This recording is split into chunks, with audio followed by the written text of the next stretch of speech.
الحمد لله نحمده ونستعينه ونستغفره ونؤمن به ونتوكل عليه ونعوذ بالله من شرور أنفسنا ومن سيئات أعمالنا من يهده الله فلا مضل له ومن يضلله فلا هادي له ونشهد أن لا إله إلا الله وحده لا شريك له ونشهد أن سيدنا ومولانا وملجأنا ومأوانا محمدا عبده ورسوله أما بعد فأعوذ بالله من الشيطان الرجيم بسم الله الرحمن الرحيم والذين يكنزون الذهب والفضة ولا ينفقونها في سبيل الله فبشرهم بعذاب أليم يوم يحمى عليها في نار جهنم فتقوى بها جباههم وجنوبهم وظهورهم هذا ما كنزتم لأنفسكم فذوقوا ما كنتم تكنزون صدق الله مولانا العظيم وبلغنا رسوله النبي الكريم الأمين الرؤوف الرحيم ونحن على ذلك من الشاهدين والشاكرين والحمد لله رب العالمين رب اشرح لي صدري ويسر لي أمري واحلل عقدة من لساني يفقهوا قولي رب زدني علما رب زدني علما رب زدني علما تمام تر حمد و ثنا کے لائق اللہ تبارک و تعالی جل جلالہ و من والوں کی ذات پاک ہے جس نے ہر چیز کو پیدا فرمایا، وہی سب کا مالک ہے، نظام زندگی کو چلانے والا ہے، اس کی ذات اور صفات میں کوئی شریک نہیں۔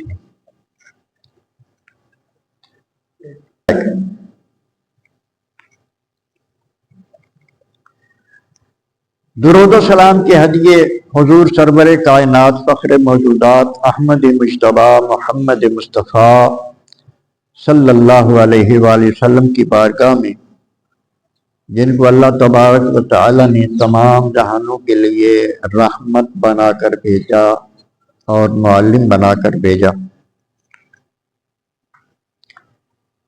آپ کی ذات اقدس پر جو کلام نازل ہوا قرآن مجید کی صورت میں، اس میں اللہ تبارک و تعالی نے جو احکامات نازل فرمائے اور جو چیزیں فرض کی ہیں اللہ تبارک و تعالی نے، ان میں سے ایک فریضہ بندے پر ہے زکوٰۃ۔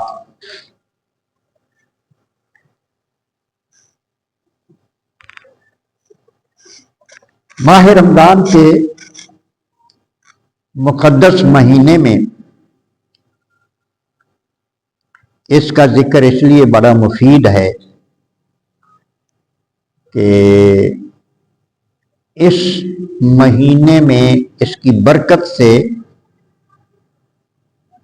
عبادت پر اجر و ثواب بڑھ جاتا ہے۔ نبی کریم علیہ الصلوۃ والسلام کا ارشاد ہے کہ جو اس مہینے میں فرض ادا کرتا ہے اسے 70 فرضوں کا ثواب مل جاتا ہے۔ روزہ ایک رکھتا ہے، ہر دن 70 روزوں کا ثواب ملتا ہے۔ نماز ایک پڑھتا ہے، 70 نمازوں کا ثواب ملتا ہے۔ تو زکوٰۃ کا فریضہ بھی جب ادا کرتا ہے تو پھر اس مہینے میں اس کا بھی ثواب بڑھ جاتا ہے۔ تو اس لیے اس کا ذکر اس مہینے میں بڑا مفید ہوتا ہے۔ اور پھر نبی کریم علیہ الصلوۃ والسلام نے ارشاد فرمایا کہ 4 چیزیں ایسی فرض کی، بہت سارے اور بھی فرائض ہیں، یہاں 4 چیزوں کا ذکر کیا ہے۔ 4 چیزیں اللہ تبارک و تعالی نے بندے پر ایسی فرض کی ہیں کہ اگر ان میں سے 3 چیزیں ادا کرے اور ایک چھوڑ دے تو وہ 3 چیزیں بھی اس کو فائدہ نہیں پہنچائیں۔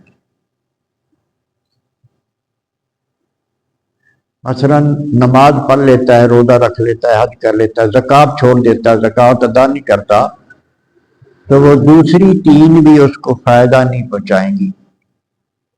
اس لیے اللہ تبارک و تعالیٰ کے کسی فرض کو بھی غیر ضروری نہیں سمجھنا چاہیے۔ جو چیز اللہ پاک نے بندے پر نازل یعنی بندے پر وہ فرض فرمائی ہے، اس کا ادا کرنا وہ اپنی ذمہ داری سمجھے اور اپنے اوپر لازم کر لے۔ اگر ادا نہیں کرے گا تو اس کا پھر وبال جو ہوگا وہ بندے کے لیے ناقابل برداشت ہوگا۔ لیکن آج کل ان چیزوں کا خیال بہت کم رکھا جاتا ہے۔ نماز کوئی اتنی مشکل عبادت نہیں ہے جو بندے چھوڑ رہے ہیں سستی کی غفلت کی وجہ سے۔ اس کا بہت بڑا عذاب ہے نماز چھوڑنے کا۔ روزہ اللہ تبارک و تعالیٰ نے فرض کیا، روزوں کی کوئی پرواہ نہیں کرتا، صحت ہوتے ہوئے بھی، طاقت ہوتے ہوئے بھی پرواہ نہیں کرتا، تو اس کا بڑا جرم ہے۔ اللہ تبارک و تعالیٰ نے زکوٰۃ ادا فرمانے پر بہت بڑا اجر بھی رکھا ہے، اور زکوٰۃ ادا نہ کرنے پر اللہ تبارک و تعالیٰ نے بہت بڑا عذاب بھی رکھا ہے۔ اس کا ذکر اس آیہ کریمہ میں اللہ پاک نے فرمایا ہے، والذین یکنزون الذھب والفضة، جو لوگ جمع کر رکھتے ہیں سونا اور چاندی، ولا ينفقونها فی سبیل اللہ، اور نہیں خرچ کرتے اس کو اللہ کی راہ میں، فبشرہم بعذاب علیم، ان کو عذاب کی خوشخبری سنا دیجیے۔ یہ اللہ تبارک و تعالیٰ نے اپنے حبیب کو ارشاد فرمایا کہ یہ بات لوگوں کو بتا دیں کہ جن کے ہاں دولت ہے، سونے کی صورت میں ہے، چاندی کی صورت میں ہے، پیسے کی صورت میں ہے، وہ چیز جس پر زکوٰۃ لاگو ہوتی ہے، وہ سونا ہے، بذات خود یہ نصاب ہوتا ہے، 7.5 تولے جب سونا ہو تو وہ مکمل ایک نصاب ہوتا ہے، 52 تولے چاندی ہو تو وہ مکمل ایک نصاب ہوتا ہے۔ یہ چیزیں اس سے کم ہوں اور دوسری جائیداد ہو جس پر زکوٰۃ لاگو ہوتی ہے ان کے ساتھ مل کر، اگر کسی کے پاس 1 تولہ ہے، 4 تولے ہیں، وہ مکمل نصاب تو نہیں، لیکن دوسرے مال کے ساتھ مل کر جب نصاب کو وہ سارا مال اس کی ملکیت میں جو ہے وہ پہنچ جاتا ہے تو اس پر زکوٰۃ واجب ہوتی ہے۔ یہاں یہ مسئلہ بھی سمجھنا ضروری ہے کہ جو کسی چیز کا مالک ہے اس پر زکوٰۃ فرض ہوتی ہے۔ سونا اگر مرد کی ملکیت ہے تو مرد پر اس کا ادا کرنا فرض ہے، اور اگر عورت کی ملکیت ہے تو اس عورت پر زکوٰۃ دینا فرض ہے۔ اللہ اکبر۔ جو بھی کسی کی ملکیت ہے اس کا حق ادا کرنا جو ہے وہ اس کے لیے ضروری ہے۔ اب سونا یہ مستقل نصاب ہے، اگر نصاب کو پہنچتا ہے، چاندی ہے 52 تولے، اس پر زکوٰۃ لاگو ہے۔ اور مال تجارت پر، جو تجارت کا مال ہے، دکانداری ہے، جو بھی تجارت کا مال ہے، اگر پلاٹ وغیرہ خریدتا ہے پھر بیچ دیتا ہے، یہ اگر چیزیں، یہ مال اگر ایسا بندے کے پاس ہے تو اس پر زکوٰۃ لاگو ہوتی ہے۔ اسی طرح جانوروں پر بھی زکوٰۃ ہے۔ جو ان کی زکوٰۃ ادا نہیں کرے گا اس کے لیے اللہ تبارک و تعالیٰ نے عذاب کا فرمایا ہے کہ سنا دو ان لوگوں کو، یوم یحمى علیہا فی نار جہنم فتقوی بہا جباہہم۔ قیامت کے دن اللہ تبارک و تعالیٰ نے ارشاد فرمایا کہ وہ مال جو اس کا ہے، جس صورت میں بھی ہے، اس مال کے پترے بنائے جائیں گے۔ اگر سونا ہے تو اس کے پترے ہوں گے، چاندی ہے تو اس کا پتر ہوں گے، اگر پیسہ ہے تو اس کے اللہ تبارک و تعالیٰ ان کو پتروں میں تبدیل فرما دے گا۔ یحمى علیہا فی نار جہنم، اور اس مال کو دوزخ میں تپایا جائے گا۔ دوزخ میں اس مال کو تپا کے فتقوی بہا جباہہم وجنوبہم، داغی جائیں گی ان کی پیشانیاں، وجنوبہم، اور ان کی کروٹیں، ان کے پہلو، وظہورہم، اور ان کی پیٹھیں داغی جائیں گی۔ اب اللہ تبارک و تعالیٰ نے ساری صورتحال بیان کر دی کہ کس کس پہلو سے اس کو عذاب دیا جائے گا، یعنی اس مال کے پترے بنا کے جہنم کی آگ میں اس کو تپایا جائے گا۔ یہ پیشانی ہے، جہاں سے یہ اس کی سائریں ہیں، ان پہ داغا جائے گا، وہ تپا کر رکھے جائیں گے، اس کی پیٹھ پر رکھا جائے گا۔ پھر اسے کہا جائے گا کہ ھذا ما کنزتم لانفسکم، یہ وہ خزانہ ہے جو تو نے سنبھال کے رکھا تھا اپنے لیے۔ فذوقوا ما کنتم تکنزون، اب اس کا مزہ چکھ جو تو نے جمع کر کے رکھا۔ اب یہ زکوٰۃ نہ ادا کرنے والے کے لیے عذاب کی بات ہو۔ اللہ تبارک و تعالی جو مال بندے کو عطا کرتا ہے، حقیقت یہ ہے کہ بندے کے پاس جو کچھ بھی آتا ہے وہ اللہ کی عطا ہوتی ہے، وہ اللہ کی دین ہوتی ہے۔ اس لیے اللہ تبارک و تعالی نے ارشاد فرمایا ہے کہ جو مال ہم نے تم کو عطا فرمایا ہے اس مال میں سے میری راہ میں خرچ کرو۔ لہذا جب بندہ خرچ کرتا ہے تو ایک تو یہ ہے کہ اس کا مال بڑھ جاتا ہے۔ قرآن مجید میں آتا ہے، حدیث پاک میں آتا ہے کہ صدقہ دینے سے مال بڑھ جاتا ہے اور سود مال کو گھٹاتا ہے۔ سود، حالانکہ بندہ بظاہر دیکھ یہ رہا ہوتا ہے کہ صدقہ دینے سے مال کم سمجھتا ہے بندہ، اور سود لینے سے اضافہ سمجھتا ہے کہ اضافہ ہو گیا میرے مال میں، لیکن اللہ فرما رہا ہے کہ نہیں، گھٹتا ہے وہ، بڑھتا نہیں، صدقے سے بڑھتا ہے۔ مثل الذین ينفقون اموالهم فی سبیل اللہ کمثل حبۃ انبتت سبع سنابل فی کل سنبلۃ مئۃ حبۃ واللہ یضاعف لمن یشاء۔ اللہ کی راہ میں خرچ کرنے والے کی مثال اس طرح ہے جیسے وہ ایک دانہ زمین میں کاشت کرے، زمین میں بیج ڈالے، ایک دانے کی 7 شاخیں نکلیں اور 7 شاخوں پر ایک ایک خوشہ ہو، سٹا ہو، ہر سٹے میں 100 دانہ ہو، تو ایک کے بدلے میں کتنا ہو گیا؟ 700 ہو گیا۔ یہ تو پکا ہے نا، یہ تو اللہ فرماتا ہے پکا ہے، واللہ یضاعف لمن یشاء، اس سے بھی بڑھا دیتا ہے اللہ تعالیٰ جس کے لیے چاہتا ہے، جس کا اخلاص زیادہ ہوگا، جو اللہ سے محبت زیادہ کرے گا، اللہ تبارک و تعالیٰ اس کا ثواب اتنا بڑھاتا ہے کہ لاکھوں تک پہنچ جاتا ہے، لاکھوں تک اس کا ثواب پہنچ جاتا ہے۔ اللہ تبارک و تعالیٰ بندے کی بیماریاں دور فرما دیتا ہے، مصیبتیں دور فرما دیتا ہے، بہت سارے فائدے۔ نبی کریم علیہ الصلوۃ والسلام کا ارشاد کہ اپنے مریضوں کا علاج صدقے سے کیا کرو۔ کیا فرمایا؟ الصدقہ، مریضوں کا علاج صدقے سے کیا کرو۔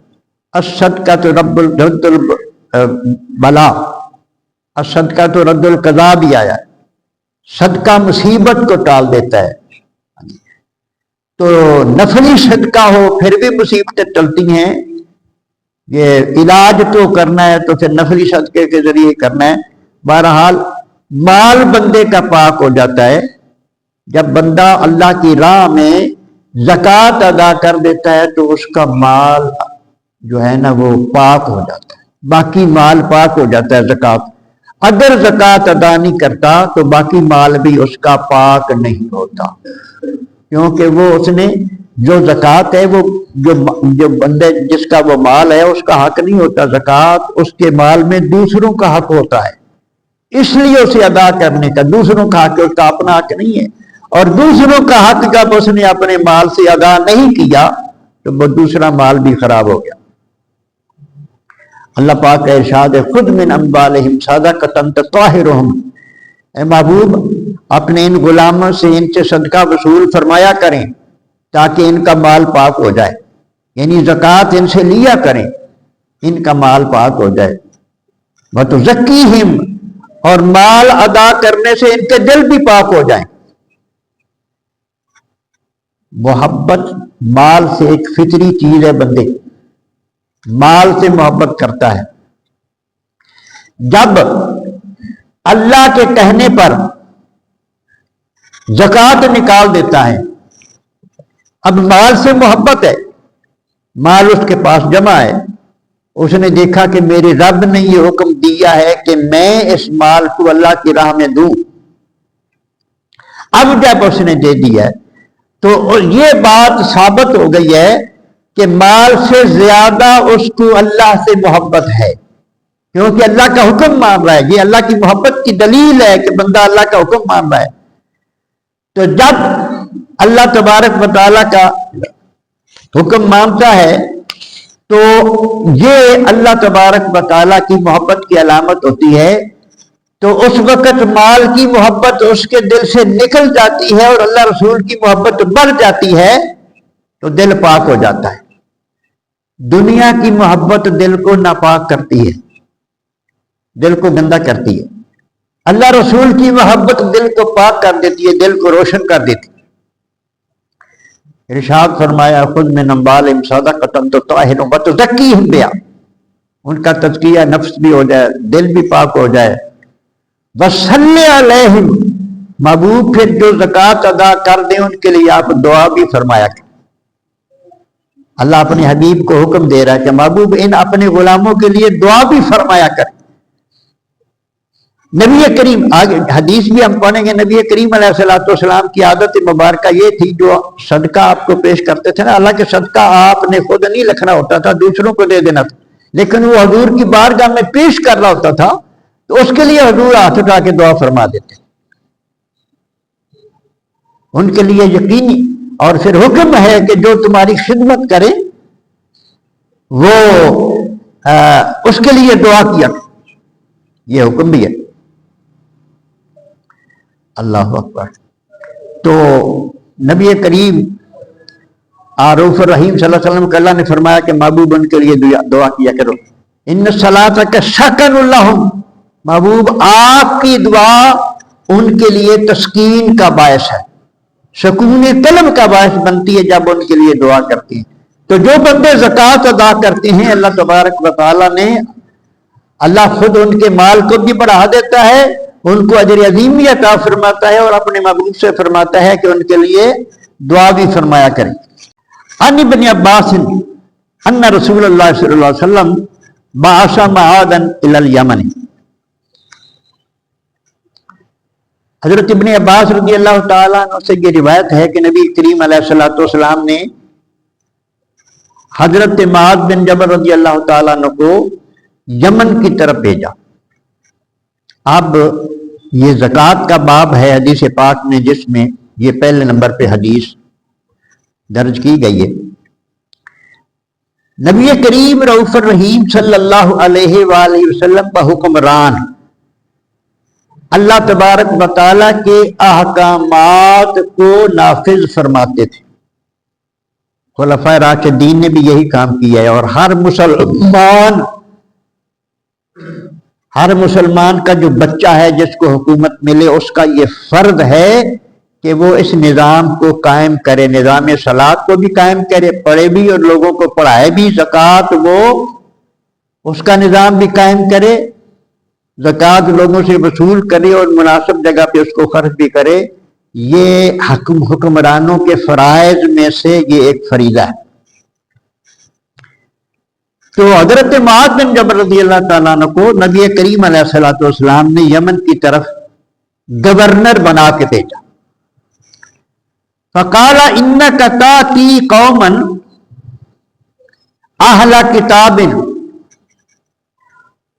نبی کریم علیہ الصلوۃ والسلام نے ارشاد فرمایا کہ جس علاقے میں آپ جا رہے ہیں وہاں اہل کتاب بھی ہیں، تمام طبقات وہاں اہل یمن میں ساتھ ہوتے تھے، یعنی یمن میں مسلمان بھی تھے، اہل کتاب بھی تھے اس وقت، اور ان کے علاوہ بھی دوسرے لوگ بھی تھے، کفار بھی تھے۔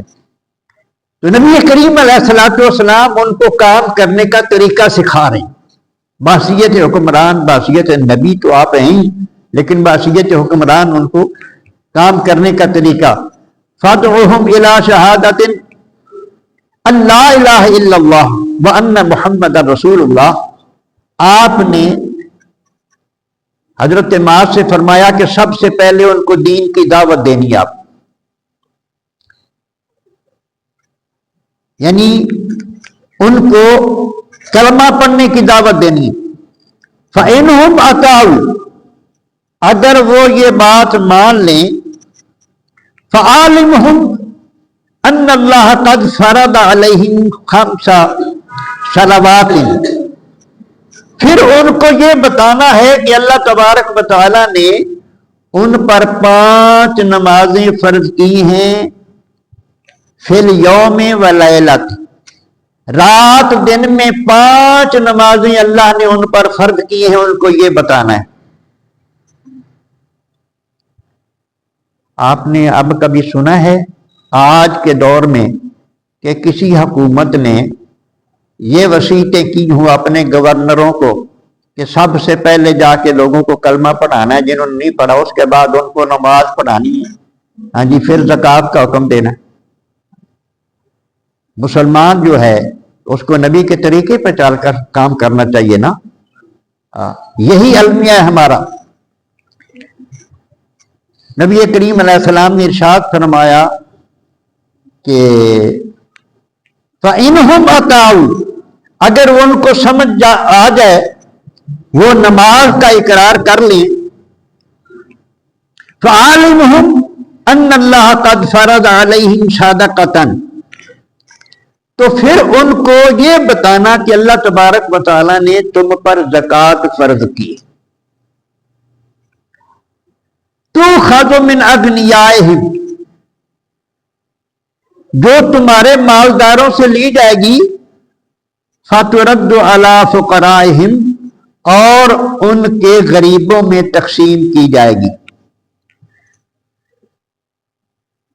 پھر ان کو زکوٰۃ کا بتانا کہ اللہ تبارک و تعالیٰ نے تم پر زکوٰۃ فرض فرمائی ہے، جو تمہارے غربا، جو تمہارے امیروں سے وصول کی جائے گی، صاحب نصاب لوگوں سے، اور تمہارے ہی غربا میں وہ تقسیم کی جائے گی، کیونکہ یہ ان کا حق ہے. فَإِيَّاكَ وَكَرَائِمَ أَمْوَالِهِمْ، اگر وہ یہ بات مان لیں تو ان کے بہترین مالوں سے بچنا. یہ فرمایا کہ تم چونکہ حکمران ہو، تو اس وقت یہ رواج تھا کہ مال تجارت ہے، لو جی جو جاتا تھا حضور کا نمائندہ، لو جی یہ ہمارا کاروبار ہے، یہ دیکھ لو، یہ ہمارا مویشی ہیں، مویشیوں پر بھی زکوٰۃ ہوتی ہے، پیداوار پر بھی عشر ہوتا ہے، وہ بھی زکوٰۃ، یہ سارا اس وقت کی وصول کرتی تھی. تو نبی کریم علیہ السلام نے یہ ارشاد فرمایا کہ جو زکوٰۃ جو مال کے طور پر، کیونکہ اب تو پیسہ ہے نا جی، تو اس وقت جانوروں کی زکوٰۃ جانور ہی ہوتا تھا، سونے کی زکوٰۃ اس وقت سونے ہی دیا جاتا تھا، چاندی کی. تو مطلب یہ ہے کہ اگر بالفرض مال کی زکوٰۃ ہے یا عشر وصول کر رہا ہے بندہ، نبی کریم علیہ السلام نے ارشاد فرمایا کہ زکوٰۃ کے طور پر جو وہ ادا کریں اور آپ وصول کریں تو وہ رلا ملا اچھا بھی، اور تھوڑا سا جو کم تر ہے مال اس سے زکوٰۃ وصول کر لینا. یہ نہ ہو کہ جو ان کا بہترین مال ہے تم اس پہ ہاتھ رکھ لو کہ ہم نے یہی لینا ہے، ان کے بہترین مال سے بچنا ہے.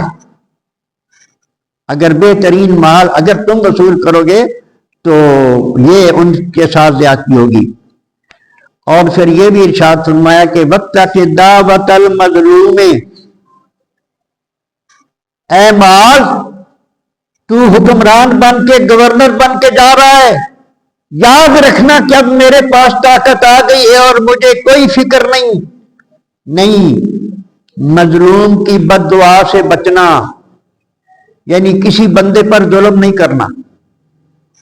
کیا فرمایا؟ کسی بندے پر ظلم نہیں کرنا، مظلوم کی بد دعا سے بچتے رہنا. یہ آقا علیہ الصلوۃ والسلام جو اس وقت کے نبی کریم علیہ السلام، جو اس وقت کے ریاست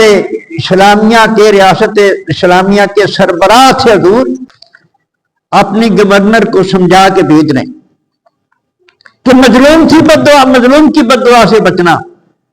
فَإِنَّهُ لَيْسَ بَيْنَهَا وَبَيْنَ اللَّهِ حِجَابٌ، اے میرے صحابی، اللہ اور مظلوم کی بد دعا کے درمیان کوئی پردہ نہیں ہوتا.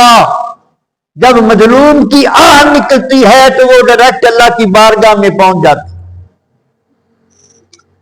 اور ظالم کا بیڑا گرک ہو جاتا ہے مظلوم کی بد دعا جب لگ جاتی ہے.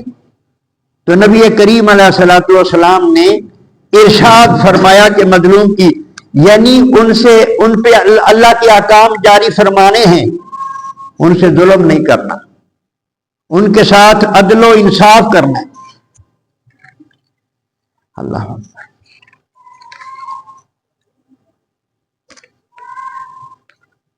اب ایک وعید میں ایک حدیث اور پڑھ دیتے ہیں، وقت ختم ہونے والا ہے.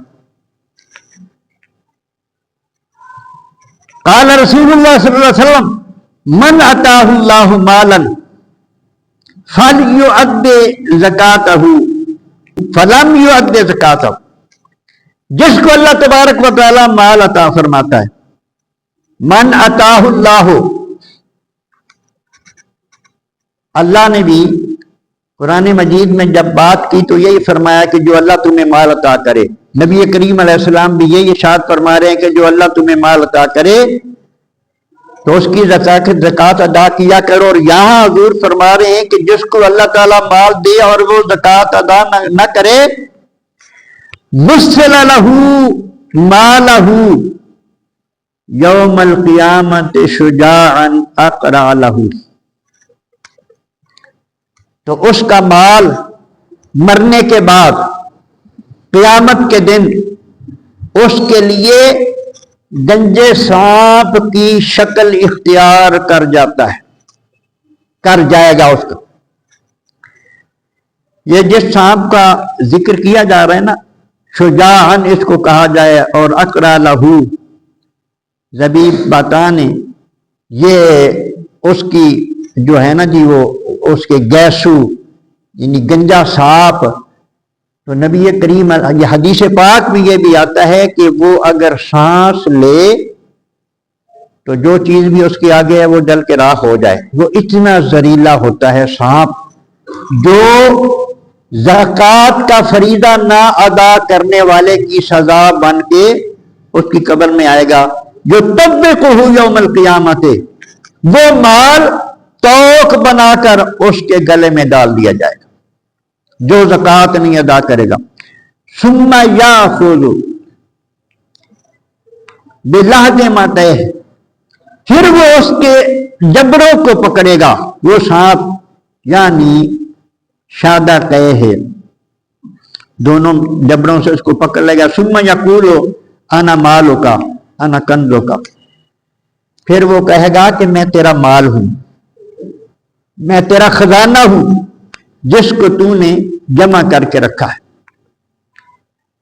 ثم تلا ولا يحسبن الذين يبخلون، پھر نبی کریم علیہ الصلوۃ والسلام نے یہ آیت کریمہ تلاوت فرمائی کہ وہ لوگ جو بخل کرتے ہیں، اللہ کی راہ میں خرچ نہیں کرتے، وہ یہ نہ سمجھے کہ خرچ نہ کرنا ہمارے لیے بہتر ہے۔ خرچ اللہ کی راہ میں خرچ نہ کرنا ان کے لیے بہتر نہیں ہو سکتا، ان کے لیے برا ہی ہو سکتا ہے، بہتر نہیں ہو سکتا۔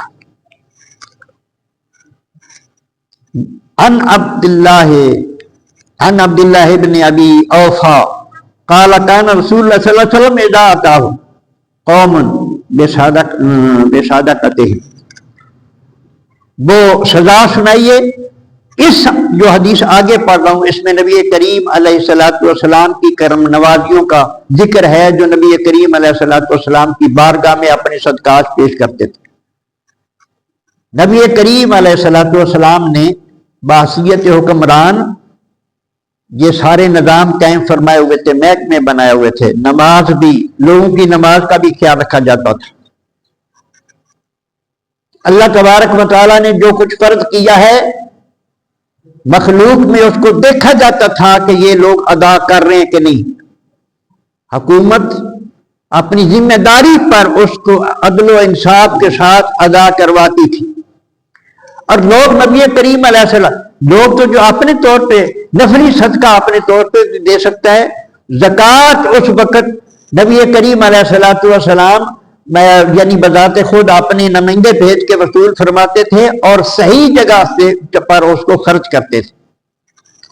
اور لوگوں کی یہ عادت تھی، جو قریب قریب والے تھے وہ خود لا کے زکوٰۃ پیش کر دیتے تھے،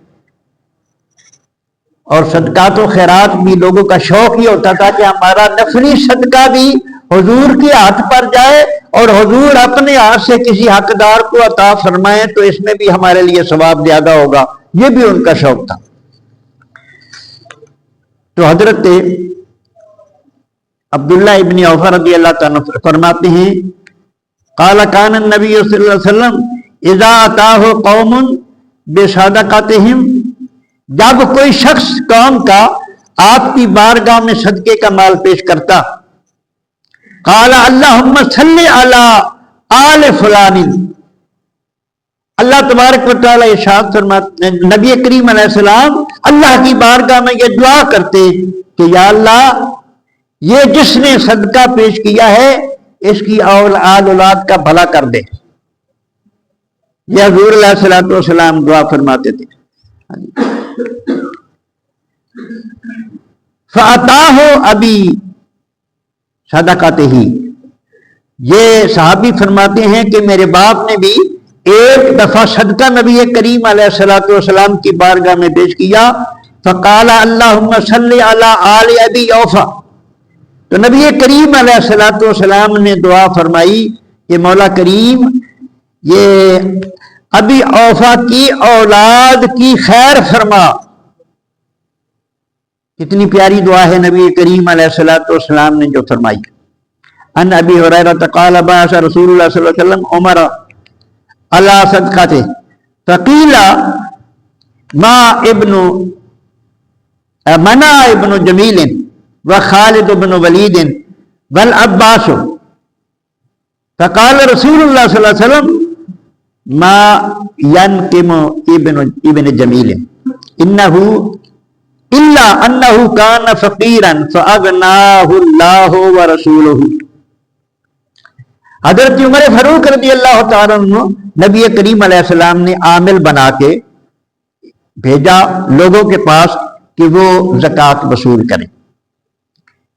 تو ایک شخص کا نام صحابی ہیں، ان کا نام ابن جمیل ہے، انہوں نے زکوٰۃ نہیں دی، اور ایک خالد نام کے صحابی ہیں، انہوں نے بھی زکوٰۃ نہیں دی، اور یہ حضرت عباس رضی اللہ تعالیٰ انہوں نے بھی زکوٰۃ نہیں دی۔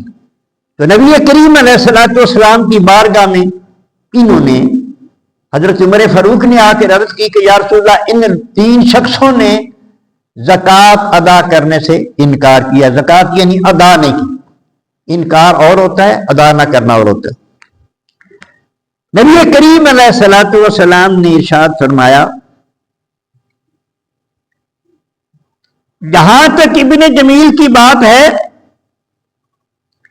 اس نے اس لیے زکوٰۃ نہیں دی کہ کان فقیرن، وہ فقیر تھا، فاغناہ اللہ ورسولہ، تو غنی کر دیا اس کو اللہ نے اور اللہ کے رسول نے۔ یہاں تھوڑی دیر قابل غور بات ہے، یہ فرمار کون رہے ہیں؟ اللہ کا نبی حضور سرور کائنات ارشاد فرما رہے ہیں کہ یہ شخص جس نے زکوٰۃ نہیں دی یہ غریب تھا، مسکین تھا، اب یہ مالدار ہے۔ نبی کریم علیہ السلام نے ارشاد فرمایا اغناہ اللہ، اللہ اکبر۔ یہ حدیث متفق علیہ ہے، امام بخاری نے بھی اس کو روایت کیا ہے اور امام مسلم نے بھی اس کو روایت کیا ہے۔ یہ معمولی بات نہیں، لیکن یہاں ایک بات بڑی قابل غور ہے۔ اغناہ اللہ، غنی کر دیا اس کو اللہ نے، وہ اللہ اور اللہ کے رسول نے۔ یہ بڑی سمجھنے کی بات ہے۔ یہ کون فرما رہا ہے؟ اللہ کا رسول فرما رہا ہے۔ بعض طبقات میں یہ ہے کہ اللہ کے ساتھ رسول کا نام لینے سے شرک ہو جاتا ہے۔ غنی کون کرتا ہے؟ اللہ ہی کرتا ہے۔ ہم تو یہاں تک ہی رہتے ہیں نا۔ نبی فرما رہے ہیں کہ اس کو اللہ نے بھی غنی کیا اور اللہ کے رسول نے بھی غنی کیا ہے۔ اب کوئی کہہ دے کہ اللہ کے رسول نے غنی کیا تو یہ تو حضور نے فرمایا ہے، حق ہے، بالکل اللہ بھی غنی فرماتا ہے، اللہ کا حبیب بھی غنی فرماتا ہے، یہ تو نبی کریم ہے اور امام بخاری نے یہ روایت درج کی ہے۔ اغناہ اللہ ورسولہ، اس کو غنی کیا ہے اللہ اور اللہ کے رسول نے۔ وَأَمَّا خَالِدٌ فَإِنَّكُمْ تَظْلِمُونَ خَالِدًا قَدْ احْتَبَسَ ذِرَاعَهُ۔ اب فرمایا کہ جو خالد ہیں ان کے ساتھ زیادتی نہ کرو۔ فرمایا کہ اگر اس نے زکوٰۃ نہیں دی تو اس نے اپنی غربت کی وجہ سے نہیں دی ہوگی، اب اس صاحب زکوٰۃ نہیں ہوگا، صاحب مال نہیں ہوگا، کیونکہ اس نے تو اپنی زیرہ تک یعنی وقف کر دی تھی اسلام کی خاطر۔ وہ تو کوئی چیز بھی ہو تو تھوڑی تھوڑی چیز اللہ کے نام پہ وقف کر دینے والا بندہ ہے، وہ صاحب نصاب نہیں ہوگا، اس لیے اس نے منع کیا۔ اور جہاں تک امل عباس فہیا علیہ بمثلھا، جہاں تک میرے چاچی عباس کی زکوٰۃ کا تعلق ہے، حضور نے فرمایا اس کی زکوٰۃ ہی میں ادا کروں گا اور اتنا مال ساتھ اور بھی عطا کروں گا۔ اور آگے ارشاد فرمایا، حضور نے فرمایا میں کیوں کروں گا؟ اس لیے کہ جو چاچا ہوتا ہے وہ باپ کی طرح ہی ہوتا ہے، وہ میرا چاچا ہے، وہ میرے باپ کی طرح ہے، اس کی زکوٰۃ میں ادا کروں گا۔ تو یہ ماہ رمضان میں زکوٰۃ کا ذکر اس لیے کیا ہے کہ ایک فرض ادا کرنے کا ثواب 76 فرضوں کے مطابق اللہ پاک عطا کرتا ہے۔ زکوٰۃ بھی، یہ جو کام بھی بندہ اس مہینے میں کرے گا اس کا ثواب بڑھ جاتا ہے، جو عبادت بھی کرے گا۔ ایک فرض کا نبی کریم علیہ السلام نے ارشاد فرمایا ثواب 76 فرضوں کے مطابق ملتا ہے۔ اس لیے اس مہینے میں بہا بڑھ جاتا ہے، اللہ پاک کے جو اجر عطا فرماتا ہے وہ کئی گنا زیادہ ہو جاتا ہے۔ تو زکوٰۃ بھی اس مہینے میں جو ادا کرتا ہے اس کو ثواب بہت زیادہ ملتا ہے۔